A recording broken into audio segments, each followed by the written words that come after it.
Hello everyone, welcome back to my YouTube channel. I hope आप सब लोग अच्छे होंगे, अपना बहुत ख्याल रख रहे होंगे और बहुत अच्छे से स्टडी कर रहे होंगे।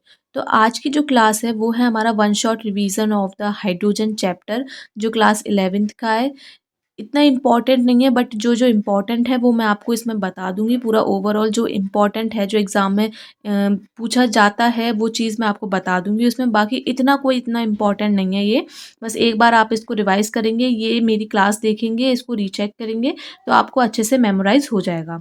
तो चलिए चलते हैं। सबसे पहले हम बात करते हैं आइसोटॉप्स के बारे में। अब आइसोटॉप्स जो होते हैं हाइड्रोजन के, तीन होते हैं: प्रोटियम, ड्यूटेरियम और ट्राइटियम। जो हाइड्रोजन होते हैं उसके आइसोटॉप्स जो होते हैं वो तीन तरह के होते हैं: प्रोटियम, ड्यूटेरियम और ट्राइटियम। प्रोटियम जो होती है वो प्रीडोमिनेंट फॉर्म होती है 1H1 की, और जो ड्यूटेरियम होता है वो 1H2 होता है हमारा। प्रोटियम एक होता है और ड्यूटेरियम 2 होता है, और ट्राइटिकम हमारा 3 होता है, जो रेडियो एक्टिव होता है। ठीक है। अब हम बात करते हैं प्रॉपर्टीज़ के बारे में। प्रॉपर्टीज़ के बारे में हम बात करेंगे हाइड्रोजन की। तो क्या लिखा है मैंने? रिजेंबल एल्कली मेटल्स, ब्रैकेट में lose one electron to form the unipositive ions. ये जो होते हैं ये एल्कली मेटल से रिजेंबल करते हैं। ये हमारे वन इलेक्ट्रॉन को लूज करके यूनी पॉजिटिव आयंस को फॉर्मेशन देते हैं। ये हेलोजन से भी रिजेंबल्स करते हैं। Gains one electron to form uni negative ion. ये एक इलेक्ट्रॉन लेते हैं तो यूनी नेगेटिव आयन का फॉर्मेशन करते हैं। पहली लाइन थी एल्कली मेटल से रिजेंबल्स करेंगे तो एक इलेक्ट्रॉन को लूज करेंगे तो यूनी पॉजिटिव आयन बनाएंगे। अब हेलोजन से रिजेंबल करते हैं तो एक इलेक्ट्रॉन को लेते हैं तो वो यूनी नेगेटिव आयंस का फॉर्मेशन करते हैं। तीसरे नंबर पे मैंने क्या लिखा है? Forms the oxide, halides and sulphides. Third line मैंने क्या लिखी है? Forms oxides, halides and sulphides. ये ऑक्साइड का फॉर्मेशन करते हैं, हेलाइड्स का फॉर्मेशन करते हैं और सल्फाइड्स का फॉर्मेशन करते हैं। नेक्स्ट जो आती है वेरी हाई आयोनाइजेशन एंथैल्पी। इनकी आयोनाइजेशन एंथैल्पी जो होती है वो बहुत ज़्यादा हाई होती है। नेक्स्ट जो लाइन है वो है does not possesses metallic characters under the normal conditions. ये मेटेलिक कैरेक्टर को ये पजेस नहीं करता है। नॉर्मल कंडीशंस में मेटेलिक कैरेक्टर शो नहीं होता है। लास्ट पॉइंट है forms the di atomic molecules. ये डाई एटोमिक मॉलिक्यूल्स का भी फॉर्मेशन करता है। तो हमने क्या देखा कि हाइड्रोजन के तीन टाइप के आइसोटॉप्स होते हैं: प्रोटियम, ड्यूट्रियम और ट्राइटियम। प्रोटियम प्रीडोमिनेंट फॉर्म होती है 1H1 की, ड्यूट्रियम हमारी 1H2 होती है और ट्राइटियम हमारी रेडियो एक्टिव होती है 1H3। प्रॉपर्टीज़ की बात करें, एल्कली मेटल से रिजेंबल्स करता है। ये एक इलेक्ट्रॉन को लूज करेगा तो यूनी पॉजिटिव आयंस बनाएगा। हेलोजन हेलोजन से रिजेंबल्स करेगा तो एक इलेक्ट्रॉन को गेन करेगा तो यूनी नेगेटिव आयन बनाएगा। ये ऑक्साइड्स, हैलाइड्स और सल्फाइड्स का फॉर्मेशन करते हैं। इनकी आयनाइजेशन एंथैल्पी बहुत ज़्यादा हाई होती है। ये मेटेलिक कैरेक्टर जो होते हैं नॉर्मल कंडीशंस में ये शो नहीं करते हैं, और ये डाई एटॉमिक मॉलिक्यूल्स का फॉर्मेशन करते हैं। तो ये हो गई हमारी हाइड्रोजन की प्रॉपर्टीज़। अब देखते हैं हम नेक्स्ट हाइड्राइड्स। अब हाइड्राइड्स के बारे में पढ़ेंगे हम। हाइड्राइड्स के तीन टाइप्स के बारे में पढ़ेंगे। हाइड्राइड्स के तीन टाइप्स होते हैं: आयोनिक, जिसे हम सेलाइन भी बोलते हैं, जिसे हम सॉल्ट लाइक भी बोलते हैं। नेक्स्ट आता है हमारा कोवलेंट, जिसे हम मॉलिक्यूलर भी बोलते हैं। नेक्स्ट आता है हमारा मेटेलिक, जिसे हम नॉन स्टोशियोमेट्रिक और इंटरस्टिशियल बोलते हैं। ठीक है। तो आपको ये समझ में आ गया होगा। हाइड्राइड्स पढ़ रहे हैं हम। हाइड्राइड्स की हमारी टाइप्स पढ़ेंगे। सबसे पहला आता है हमारा आयोनिक, जिसे हम सेलाइन और सॉल्ट लाइक बोलते हैं। इसमें मैंने क्या लिखा है? Stoichiometric compound of di hydrogen formed with the S block elements. जो डाई हाइड्रोजन की जो स्टोशियोमेट्रिक कंपाउंड्स ये एस ब्लॉक के साथ फॉर्म्ड होते हैं, तो इसलिए उनको हम आयोनिक, सेलाइन और सॉल्ट लाइक। नेक्स्ट जो हमारा टाइप आता है वो आता है हमारा कोवलेंट और मॉलिक्यूलर।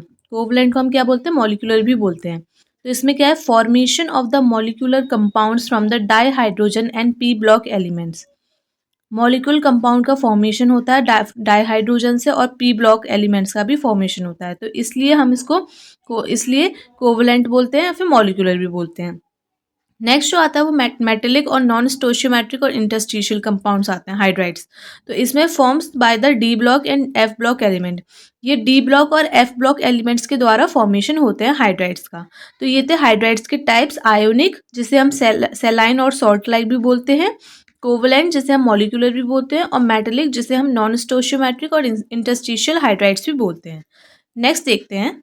जो सबसे इसमें मेन इम्पोर्टेंट पार्ट आता है इस वाले हाइड्रोजन वाले चैप्टर में, वो आता है हमारा वाटर। वाटर का इसमें हमने फिजिकल प्रॉपर्टीज़ पढ़नी है, स्ट्रक्चर्स पढ़ने हैं और इसके कुछ फंक्शंस पढ़ने हैं। तो इस हाइड्रोजन चैप्टर में ये ही एक इम्पॉर्टेंट है। तो मैं आपसे रिक्वेस्ट करती हूँ तो काइंडली मेरे चैनल को सब्सक्राइब ज़रूर करें और इस वीडियो को ज़रूर रीचेक करें। वाटर का सबसे पहले फॉर्मूला क्या होता है हमारा H2O। यूनिवर्सल है, सबको पता है ये। ह्यूमन बॉडी में जो वाटर होता है वो 65% होता है, प्लांट्स में जो होता है वो 95% होता है। इन केस जो प्लांट्स होता है वो हायर वाटर कंटेन करने वाले होते हैं। ह्यूमन बॉडी 65% में होती हैं। फिजिकल प्रॉपर्टीज़ की अगर हम बारे में बात करें तो फिजिकल प्रॉपर्टीज़ ये कलरलेस होता है, टेस्टलेस होता है। Presence of extensive hydrogen bonding, इसमें बहुत ज़्यादा ही हाइड्रोजन बॉन्डिंग प्रेजेंस होती है। हाई फ्रीजिंग पॉइंट होता है, हाई बॉइलिंग पॉइंट होता है, हाई हीट ऑफ वेपराइजेशन होता है और high heat of the fusion होता है। तो ये हो गई इसकी फिजिकल प्रॉपर्टीज़। कलरलेस होगा, टेस्टलेस होगा, presence of extensive amount of the hydrogen bonding, hydrogen bonding की एक्सटेंसिव अमाउंट होगी इसमें। हाई इसका फ्रीजिंग पॉइंट होगा क्योंकि जल्दी ही वाटर फ्रीज हो जाता है। हाई इसका बॉइलिंग पॉइंट हो, जल्दी ही बॉयल हो जाता है, आपने देखा होगा। इसका हीट ऑफ वेपराइजेशन भी बहुत जल्दी हो जाता है, वेपर्स बहुत जल्दी हो जाते हैं और हीट ऑफ द फ्यूज़न भी जल्दी होता है। नेक्स्ट देखते हैं हम स्ट्रक्चर के बारे में बात करें। इसमें जो एंगल है 104.5 डिग्री है और इसका जो मेन जो स्ट्रक्चर बनता है हमारा H2O का, वो ऐसे होता है जिसमें बीच में जो है ये वैकेंट दे रखा है और ये जो है ये स्पेसेस दे रखा है। इसमें OH की इसमें बॉन्डिंग होती है, हमेशा ध्यान रखिएगा। HOH की नहीं होती, OHO की बॉन्डिंग होती है। तो ये हो गया हमारा वाटर का स्ट्रक्चर। नेक्स्ट देखते हैं, हम बात करते हैं केमिकल प्रॉपर्टीज़ के बारे में। इसकी केमिकल प्रॉपर्टीज़ देखते हैं। तो इसमें रिएक्शंस आती हैं कुछ कि H2O को NH3 के साथ रिएक्ट करवाएंगे, H2 लिक्विड लेंगे, NH3 एक्वस लेंगे तो हमारा OH नेगेटिव आयन निकलेगा और NH4 प्लस ये वाला आयन निकलेगा, ठीक है, एक्वस में।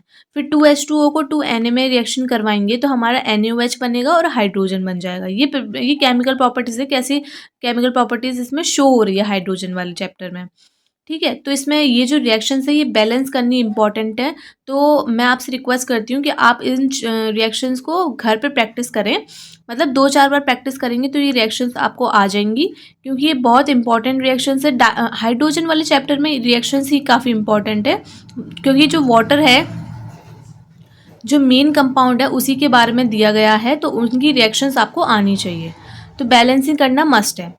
नेक्स्ट जो रिएक्शन आती है वो 6CO2, जिसे हम गैस लेंगे, फिर 12H2O में वाटर में उसको ऐड करेंगे तो हमारा जो बनता है वो C6H12O6 बनता है, ग्लूकोज बनता है और प्लस वाटर बन जाता है, ठीक है। फिर नेक्स्ट जो रिएक्शन आती है वो P4O10 की आती है, उसको हम H2O में ऐड करेंगे तो हमारा H3PO4 एक्वस बन जाएगा। ये सारी रिएक्शंस मैंने बैलेंस करी है, तो मेक श्योर कि आप रिएक्शन को बैलेंस करके ही रिएक्शंस लिखें। ये इसकी केमिकल प्रॉपर्टीज़ हो गई। अब हम बात करते हैं डिफरेंस के बारे में। डिफरेंस के बारे में बात करते हैं। कुछ डिफरेंसेस हैं, ये इंपॉर्टेंट्स हैं, ये आप ज़रूर देखिएगा और प्लीज़ इस वीडियो को रीचेक ज़रूर करिएगा। इसमें मैंने लिखा है hard water does not give the lather with the soap, whereas soft water gives the lather easily. जो हार्ड वाटर होते हैं वो जो होता है लेदर, सोप के साथ लेदर नहीं देते हैं, और जो सॉफ्ट वाटर होते हैं वो लेदर ईजली दे देते हैं। मतलब इस लाइन का मतलब ये है कि जब हम हार्ड वाटर यूज़ करते हैं किसी भी चीज़ में तो वो झाग नहीं दे पाते हैं, बट जो सॉफ्ट वाटर होते हैं वो ईजिली झाग दे देते हैं। टेम्पररी हार्डनेस जो होती है वो किससे रिमूव्ड होती है? बॉइलिंग से। क्लार्क्स मेथड जो होता है वो due to the presence of magnesium and calcium hydrogen carbonates. जो टेम्पररी हार्डनेस होती है, मैंने लिखा है temporary hardness removed by the boiling के द्वारा हम टेम्पररी हार्डनेस को रिमूव कर सकते हैं। अब क्लार्क्स मेथड की बात करते हैं। क्लार्क्स मेथड में क्या है? Due to the presence of magnesium and calcium hydrogen carbonates. Magnesium और कैल्शियम हाइड्रोजन कार्बोनेट्स प्रेजेंट रहता है क्लार्क्स मेथड में। अब दूसरी हम बात करते हैं परमानेंट हार्डनेस की। परमानेंट हार्डनेस के बारे में हम बात करते हैं तो ये किससे रिमूव्ड होता है? By the treatment with the washing soda, Calgon's method, ion exchange method, synthetic resins method. मैंने इन लाइंस पे अंडरलाइंस भी करी है, जो हाईलाइट की है लाइंस, तो ये इन लाइंस काफ़ी इंपॉर्टेंट है। तो इस लाइन को आप ज़रूर पढ़िएगा और पेन और कॉपी लेके ज़रूर बैठिए ताकि आप जो इंपॉर्टेंट लगे आपको उसको नोट कर सकें। हार्ड वाटर जो होती है वो सोप के साथ लेदर नहीं देता है, जबकि सॉफ्ट वाटर होता है वो लेदर ईजिली दे देता है। और जो टेम्पररी हार्डनेस होती है वो किससे रिमूव्ड हो जाती है? बॉइलिंग से, क्लार्क्स मेथड से। क्लार्क्स मेथड्स वो होता है जिसमें मैग्नीशियम और कैल्शियम हाइड्रोजन कार्बोनेट्स प्रेजेंस होते हैं। अब परमानेंट हार्डनेस की बात करें, ये तो हमने टेम्पररी हार्डनेस के बारे में बात कर ली कि टेम्पररी हार्डनेस कैसे रिमूव हुआ। अब परमानेंट हार्डनेस को हम कैसे रिमूव करेंगे, कैसे ट्रीटमेंट करते हैं उसको, washing soda, Calgon's method, ion exchange method और सिंथेटिक रेजिन्स मेथड, इन सब मेथड्स को यूज़ करके हम परमानेंट हार्डनेस को रिमूव कर सकते हैं। अब जो सिंथेटिक रेजिन्स मेथड होता है, क्यों क्यों क्योंकि due to presence to the soluble salt of the magnesium and calcium in the formation of chloride and sulphate. अब ये देखिए, हम जो टेम्पररी हार्डनेस को रिमूव कर रहे थे इन मेथड से, वो क्यों कर रहे थे, क्योंकि इनके अंदर जो है मैग्नीशियम और कैल्शियम हाइड्रोजन कार्बोनेट्स प्रेजेंस होते हैं, जिसकी वजह से जो टेम्पररी हार्डनेस है वो हमारी रिमूव हो जाती है ईजिली। अब हम परमानेंट हार्डनेस के लिए इन सारे ट्रीटमेंट का हम क्यों यूज़ कर रहे थे, क्योंकि इसके अंदर जो सॉल्युबल सॉल्ट्स होते हैं मैग्नीशियम और कैल्शियम के प्रेजेंस होते हैं, और किसकी फॉर्म में होते हैं, क्लोराइड्स की फॉर्म में होते हैं और सल्फेट्स की फॉर्म में होते हैं। इस वजह से हम ये वाले मेथड्स यूज़ करते हैं परमानेंट हार्डनेस को रिमूव करने के लिए, और हम ये वाले मेथड्स यूज़ करते हैं टेम्पररी हार्डनेस को रिमूव करने के लिए। तो ये हो गया डिफरेंस, ये है डिफरेंस परमानेंट टेम्पररी हार्डनेस में और परमानेंट हार्डनेस में, हार्ड वाटर में और सॉफ्ट वाटर में। तो ये काफ़ी इंपॉर्टेंट है, तो आप इस वीडियो को ज़रूर रीचेक करिएगा और काइंडली चैनल को सब्सक्राइब करेगा। नेक्स्ट जो आता है हमारा इलेक्ट्रॉनिक कॉन्फ़िगरेशन।